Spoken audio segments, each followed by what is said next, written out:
깊고 고요한 새벽 혹은 하루를 마감하는 저녁, 우리의 마음을 가다듬고 주님의 음성에 귀를 기울여야 하는 시간입니다.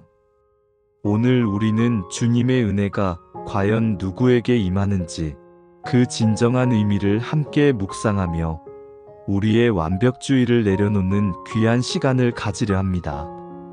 성경 말씀 속에서 우리를 향한 하나님의 한량없는 사랑과 자비를 발견하고 그 안에서 참된 자유와 평안을 얻기를 소망합니다.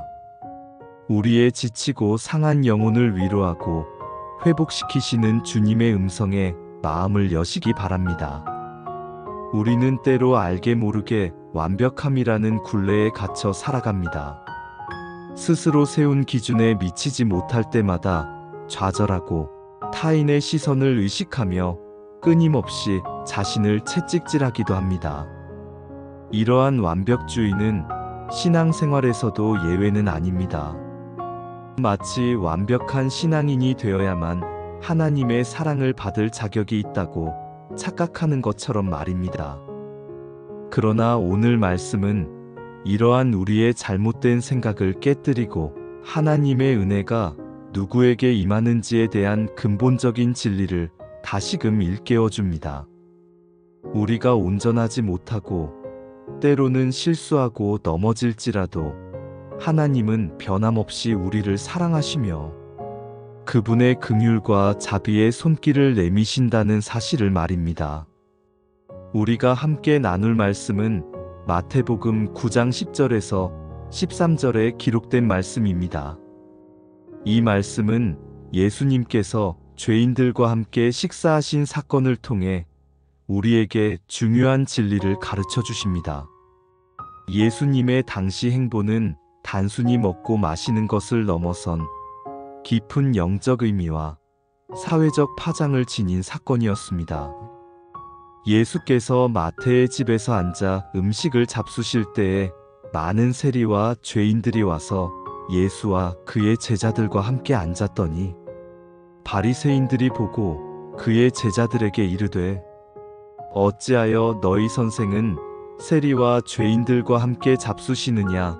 예수께서 들으시고 이르시되 건강한 자에게는 의사가 쓸데없고 병든 자에게라야 쓸데있느니라. 너희는 가서 내가 긍휼을 원하고 제사를 원하지 아니하노라 하신 뜻이 무엇인지 배우라. 나는 의인을 부르러 온 것이 아니요 죄인을 부르러 왔노라 하시니라. 이 말씀은 당시 사회의 통념을 완전히 뒤엎는 예수님의 파격적인 행동과 선언을 담고 있습니다. 예수님은 당시 유대 사회에서 가장 천대받고 죄인으로 낙인 찍힌 세리 마태의 집에 들어가 함께 음식을 나누셨습니다. 세리는 로마 제국을 위해 세금을 거두는 자들로서 동족을 착취하는 행위로 인해 유대인들에게는 매국노이자 죄인의 대명사로 여겨졌습니다. 이들은 사회적으로 따돌림을 당했고 종교적으로도 부정한 자들로 간주되었습니다. 그들과 함께 식사를 하는 것은 곧 자신도 부정해지는 것으로 여겨질 만큼 세인들의 시선은 냉담했습니다. 이러한 배경 속에서 예수님의 행동은 바리새인들의 비난과 논쟁을 불러일으켰습니다. 바리새인들은 율법을 철저히 지키며 자신들의 의로움을 자랑하는 자들이었습니다. 그들은 스스로를 거룩하게 구별하고 죄인들과 상종하는 것을 멀리했습니다. 율법에 대한 그들의 깊은 지식과 엄격한 준수는 그들 스스로를 하나님 앞에서 의롭다고 여기게 만들었고 죄인들을 정죄하고 멀리하는 것이 하나님의 뜻을 따르는 것이자 그분께 영광을 돌리는 일이라고 굳게 믿었습니다. 그들의 관점에서 볼 때 예수님은 하나님의 거룩하심을 더럽히는 결코 용납될 수 없는 행동을 하고 계셨던 것입니다. 그들은 예수님의 제자들에게 다가가 어찌하여 너희 선생은 세리와 죄인들과 함께 잡수시느냐고 따져 물었습니다. 이 질문 속에는 예수님을 향한 노골적인 비난과 함께 자신들의 의로움에 대한 강한 자부심이 묻어 있었습니다. 그들은 예수님이 죄인들과 어울리는 것을 도무지 이해할 수 없었으며 이를 통해 예수님의 권위를 깎아내리고 그분의 가르침을 의심하게 만들고자 했습니다. 그들의 질문은 단순히 궁금해서 물어본 것이 아니라 예수님의 행위를 비판하고 정죄하려는 의도가 다분했습니다. 그러나 예수님은 그들의 비난과 질문에 결코 흔들리지 않으셨습니다. 오히려 그들의 질문을 역이용하여 더 깊은 영적인 진리를 가르치셨습니다. 예수님은 건강한 자에게는 의사가 쓸데없고 병든 자에게라야 쓸데있느니라. 이 비유를 통해 자신의 사명을 명확히 설명하셨습니다. 스스로 의롭다고 생각하는 자들에게는 구원자이신 예수님이 필요 없지만 자신의 영적인 병을 인정하고 죄인임을 고백하는 자들에게는 예수님이 유일한 구원자이심을 말씀하신 것입니다. 이 비유는 너무나 명확하고도 강력한 진리를 담고 있었습니다. 육체의 병든 자가 의사를 필요로 하듯이 영적으로 병든 자는 영혼의 의사이신 예수님을 필요로 한다는 것입니다. 그리고 예수님은 바로 그 영적인 병자들, 즉 죄인들을 위해 오셨음을 분명히 하셨습니다. 예수님은 이어서 호세아 6장 6절의 말씀을 인용하시며 너희는 가서 내가 긍휼을 원하고 제사를 원하지 아니하노라 하신 뜻이 무엇인지 배우라 라고 말씀하셨습니다. 이 말씀은 당시 바리새인들이 율법의 형식적인 준수와 제사에만 집중하고 정작 율법의 본질인 하나님의 긍휼과 사랑을 잃어버린 것을 준엄하게 지적하는 것입니다. 하나님은 겉으로 드러나는 종교적인 행위보다 상한 마음과 이웃을 향한 긍휼한 태도를 더 중요하게 여기십니다. 형식적인 제사나 율법 준수 그 자체가 목적이 아니라 그 안에 담긴 하나님의 사랑과 자비의 정신을 실천하는 것이 진정한 신앙임을 강조하신 것입니다. 그들은 율법의 글자에 매여 그 정신을 잃어버렸던 것입니다. 예수님은 그들에게 참된 율법의 의미를 되새기고 배우라고 촉구하셨습니다. 마지막으로 예수님은 나는 의인을 부르러 온 것이 아니요 죄인을 부르러 왔노라 하시니라 라고 선언하심으로써 자신의 사명이 바로 죄인들을 구원하는 것임을 분명히 하셨습니다. 이 선언은 예수님의 정체성과 그분이 이 땅에 오신 목적을 가장 명확하게 드러내는 말씀입니다. 예수님은 죄 없는 자들을 불러 그들의 의로움을 칭찬하러 오신 것이 아니라 죄로 인해 고통받는 자들에게 구원과 용서를 베풀기 위해 오신 분이셨습니다. 이 말씀은 우리에게 완벽주의에 대한 중요한 교훈을 줍니다. 우리는 종종 하나님 앞에서 완벽해야만 그분의 사랑과 은혜를 받을 수 있다고 착각합니다. 흠없는 삶, 실수 없는 행동, 완벽한 신앙생활을 해야만 하나님이 우리를 기뻐하실 것이라고 생각합니다. 이러한 생각은 우리를 율법적인 사고방식에 갇히게 만들고 하나님과의 관계를 의무와 부담으로 인식하게 만듭니다. 우리는 스스로의 힘으로 의로워지려고 애쓰며 나의 불완전한 모습이 혹시라도 하나님께 실망을 드릴까 염려하기도 합니다. 그러나 성경은 분명히 말씀합니다. 은혜는 흠없는 자에게가 아니라 자신의 연약함과 부족함을 인정하고 주님께 나아오는 죄인에게 임합니다. 우리가 죄인임을 솔직히 인정하고 우리의 모든 것을 있는 그대로 주님께 내어드릴 때 그분의 조건 없는 사랑과 용서가 우리에게 부어집니다. 이사야 선지자는 우리의 의는 다 더러운 옷과 같고라고 고백했습니다. 이사야 646. 인간의 노력으로 얻어지는 어떤 이로움도 하나님 앞에서는 불완전하며 죄악된 것입니다. 하나님은 우리의 완벽함을 요구하시는 것이 아니라 우리의 솔직한 마음과 회개하는 심령을 원하십니다. 우리가 죄인임을 인정하고 주님께 도움을 구할 때 그분은 우리를 의롭다 여기시고 구원의 은혜를 베푸십니다. 바리새인들처럼 자신의 의로움을 내세우며 스스로 건강하다고 착각하는 자들에게는 의사이신 예수님이 필요 없지만 자신의 영적인 병을 인정하는 자들에게는 예수님이 가장 필요한 분이십니다. 예수님은 바로 그 병든 자들을 치료하고 회복시키기 위해 오셨습니다. 우리는 살아가면서 수많은 완벽주의의 함정에 빠지곤 합니다. 학생이라면 완벽한 성적을, 직장인이라면 완벽한 업무 성과를, 부모라면 완벽한 양육을 추구합니다. 그리고 이러한 완벽주의는 신앙생활에서도 예외는 아닙니다. 기도할 때 완벽한 언어를 사용해야 한다거나, 봉사할 때 완벽한 결과를 내야 한다거나, 흠없는 삶을 살아야만 하나님이 나를 사랑하실 것이라는 생각에 사로잡힙니다. 우리는 교회 안에서도 다른 사람들에게 인정받기 위해 혹은 스스로에게 만족하기 위해 끊임없이 완벽함을 추구하며 스스로를 지치게 만듭니다. 그러나 이러한 완벽주의는 우리를 지치게 하고 때로는 좌절감과 죄책감에 빠뜨려 하나님과의 관계를 오히려 멀어지게 만듭니다. 하나님은 우리가 완벽하기 때문에 사랑하시는 것이 아닙니다.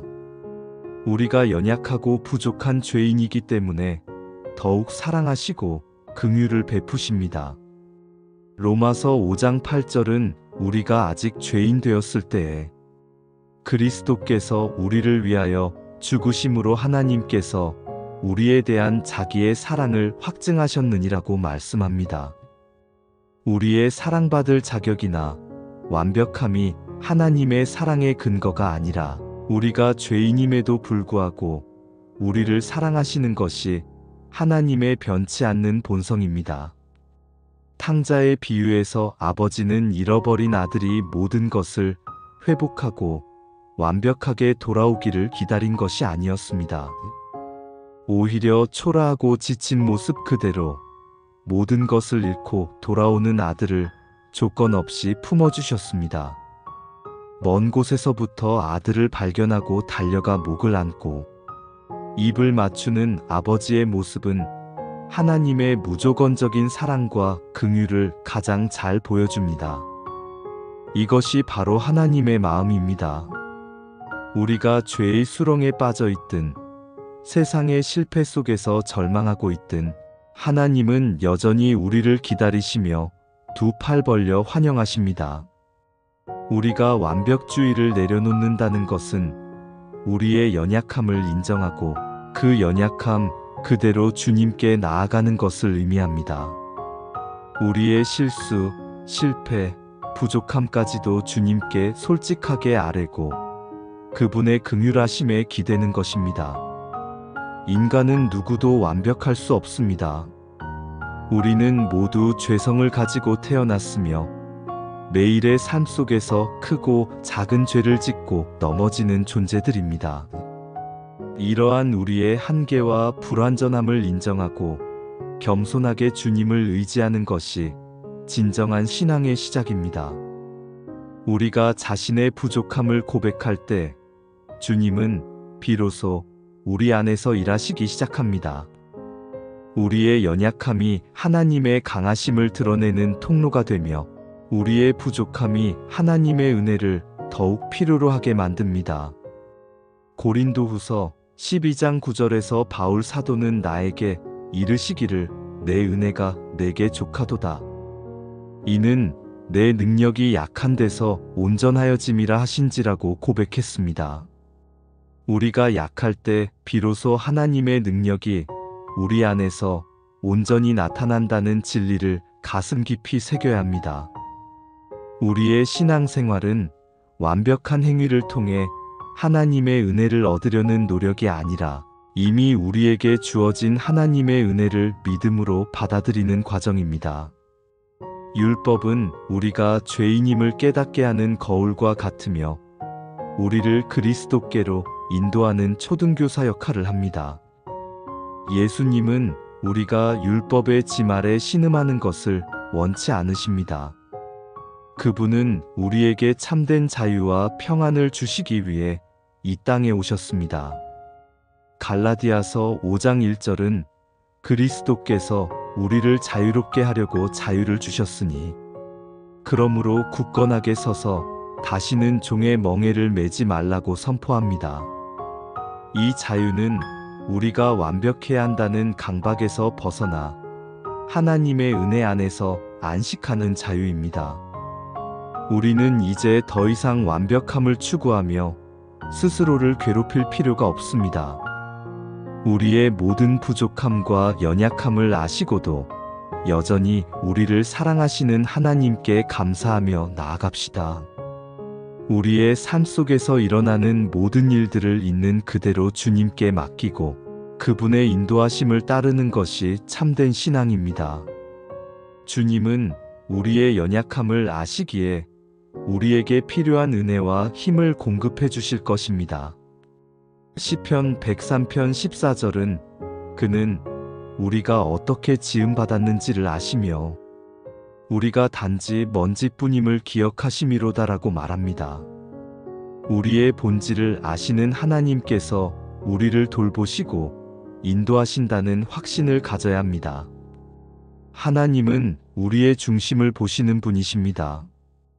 우리가 어떤 완벽한 모습을 연기하려 애쓰기보다 정직하고 진실한 마음으로 주님 앞에 설 때 그분은 우리를 기쁘게 받으십니다.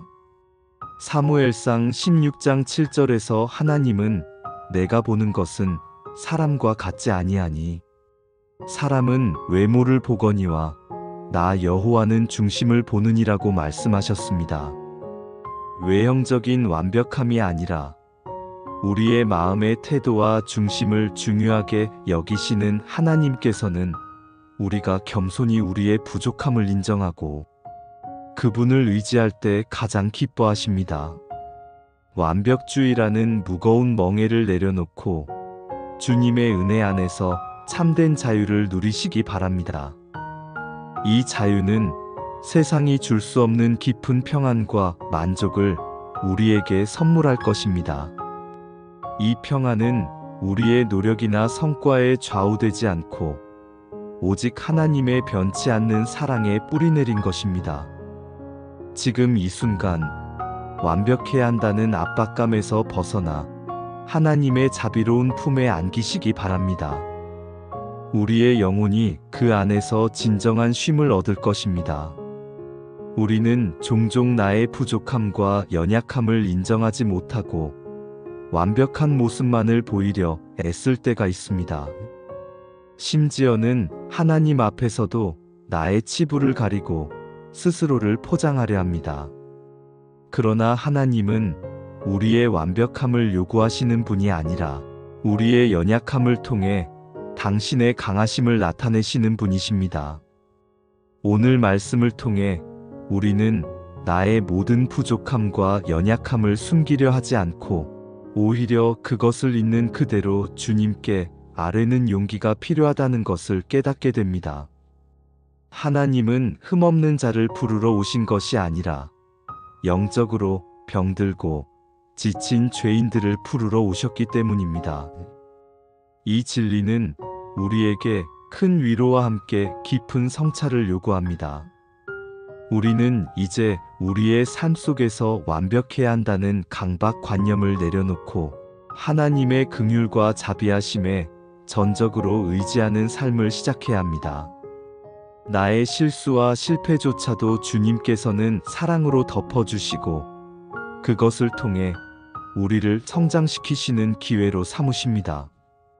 베드로전서 5장 7절은 너희 염려를 다 주께 맡기라 이는 그가 너희를 돌보심이라고 말씀합니다.